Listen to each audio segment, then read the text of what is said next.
نحمدہ و نصلی علی رسولہ الکریم، اما بعد فاعوذ باللہ من الشیطان الرجیم، بسم اللہ الرحمن الرحیم۔ السلام علیکم ورحمۃ اللہ وبرکاتہ۔ صحیح بخاری کی حدیث ہے کہ رسول اللہ صلی اللہ علیہ وآلہ وسلم نے فرمایا، جب تم میں سے کوئی پانی پیے تو برتن میں سانس نہ لے۔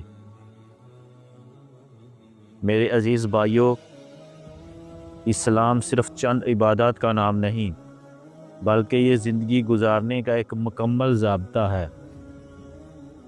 ہماری زندگی کا کوئی بھی عمل ہو، چاہے وہ پانی پینا ہی کیوں نہ ہو، اللہ کے رسول صلی اللہ علیہ وآلہ وسلم نے ہمیں اس کا بہترین طریقہ سکھایا ہے۔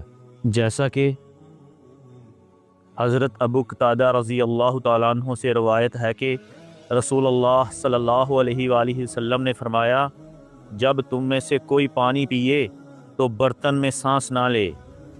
آج کی جدید سائنس بتاتی ہے کہ جب ہم برتن میں سانس چھوڑتے ہیں تو ہمارے منہ سے نکلنے والی کاربن ڈائی آکسائڈ پانی میں مل کر اسے مضر صحت بنا سکتی ہے۔ اللہ کے نبی صلی اللہ علیہ وآلہ وسلم نے یہ حکمت ہمیں صدیوں پہلے سکھا دی۔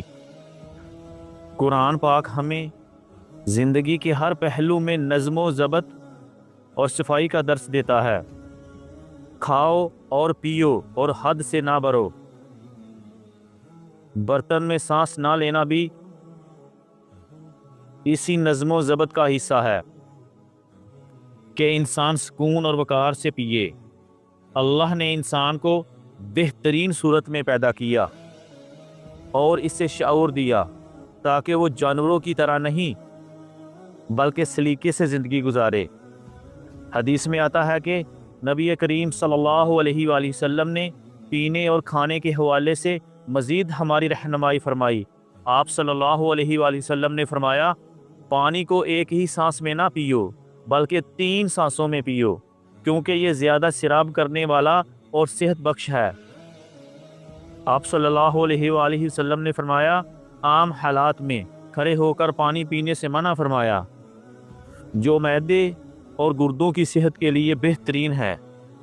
دوستو، سنت رسول صلی اللہ علیہ وآلہ وسلم پر عمل کرنے میں نہ صرف اجر و ثواب ہے بلکہ اس میں ہماری دنیا اور صحت کا راز بھی چھپا ہے۔ برتن میں سانس نہ لینا بظاہر ایک چھوٹی سی بات لگتی ہے، لیکن یہ ہمیں صفائی اور تہذیب سکھاتی ہے۔ آئیے عہد کریں کہ ہم اپنی زندگی کے چھوٹے چھوٹے